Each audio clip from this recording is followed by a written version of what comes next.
तो हेलो दोस्तों, भोजपुरी के पावर स्टार पवन सिंह का बर्थडे सॉन्ग का शूटिंग हुआ कंप्लीट। जी हाँ दोस्तों, इसकी ऑफिशियल पुष्टि खुद प्रियांशु सिंह ने इंस्टाग्राम पर लाइव आकर की है।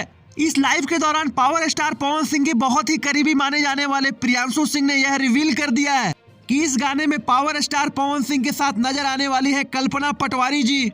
और यह भी रिवील किया है कि पावर स्टार पवन सिंह के बर्थडे के दिन खेसारी लाल यादव एक साथ नजर आने वाले हैं। और इसके ऑफिशियल पुष्टि के बाद यह तो कंफर्म हो गया कि पावर स्टार और ट्रेंडिंग स्टार बहुत जल्द एक साथ दिखने वाले हैं, जो कि भोजपुरी इंडस्ट्री के सभी फैंस के लिए काफी ज्यादा खुशी का माहौल होने वाला है। दोस्तों, आप सभी को बता दें कि इस बार पावर स्टार पवन सिंह का बर्थडे मुंबई में नहीं बल्कि लखनऊ के एक होटल में मनाया जाएगा। दोस्तों, यह बात तो पूरी भोजपुरी इंडस्ट्री जानती है कि 5 जनवरी भोजपुरी इंडस्ट्री के लिए त्योहार से कम नहीं रहा है और पावर स्टार पवन सिंह अपने बर्थडे के दिन हमेशा से सॉन्ग लाते हैं।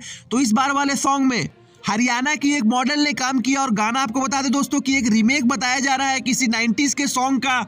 तो इस बार पवन सिंह अपने फैंस को निराश नहीं करने वाले और लेट नहीं होने वाले, क्योंकि पवन सिंह को काफी ज्यादा लेट लतीफा भी माना जाता है। लेकिन इस बार गाने की रिकॉर्डिंग भी हो चुकी है और गाने की शूटिंग भी हो चुकी है, तो इस बार गाना बहुत ही ज्यादा समय से आने वाला है। तो फ्रेंड्स, क्या आप भी पावर स्टार और ट्रेंडिंग स्टार को एक साथ देखने के लिए एक्साइटेड है? अगर हाँ तो कमेंट बॉक्स में आप अपनी राय जरूर दीजिए और ऐसे ही रीन तरीन बेहतरीन खबरों के लिए हमारा चैनल भोजपुरिया भास्कर को सब्सक्राइब कीजिए। तब तक के लिए धन्यवाद दोस्तों।